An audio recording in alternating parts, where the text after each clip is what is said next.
12th maths exercise 4.3ல 4th first sum find the value of அப்படின்னு கேட்டிருக்காங்க. tan of cos inverse of 1/2 minus sine inverse of minus 1/2 அப்படின்னு இருக்குது. இப்போது நம்ம இந்த காஸ் இன்வர்ஸுக்கு இந்த இதுக்கு வேல்யூ வச்சுட்டு நம்ம ஆங்கிள் ஆன்சராக வரும், அந்த ஆங்கிளை போட்டு கூட அப்படி சால்வ் பண்ணுறதுனாலும் சால்வ் பண்ணலாம்.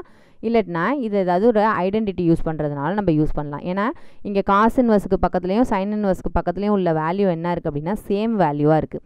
ஸோ நம்ம எந்த ப்ராப்பர்ட்டி யூஸ் பண்ணலாம் அப்படின்னா cos inverse of x plus sign inverse of x is equal to π/2ன்னு ஒரு ஐடென்டிட்டி இருக்குது. அந்த ஐடென்டிட்டியை யூஸ் பண்ணலாம். இங்கே மைனஸ் இருக்கே அப்படின்னு நினைக்கிறேன். அந்த மைனஸுக்கு நம்ம அந்த ஃபார்முலா அப்ளை பண்ணி அதை ப்ளஸ்ஸாக மாற்றிக்கலாம். ஏன்னா சைன் இன்வர்ஸ் ஆஃப் மைனஸ் எக்ஸுங்கிறத நம்ம எப்படி எழுதிக்கலாம், மைனஸு சைன் இன்வர்ஸ் ஆஃப் எக்ஸ்ன்னு எழுதிக்கலாம். ஓகேவா?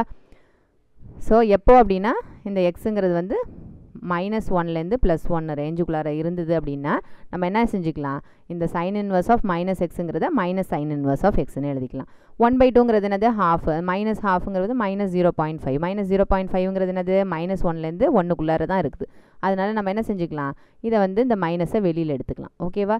அப்போ என்ன ஆகும்னு பாருங்கள், tan காஸ் இன்வர்ஸ் ஆஃப் 1/2 இந்த மைனஸை வெளியில் எடுத்துகிறேன். ஏற்கனவே இங்கே மைனஸ் இருக்கிறதுனால ப்ளஸ்ன்னு ஆகிடும். So plus sign inverse of 1/2.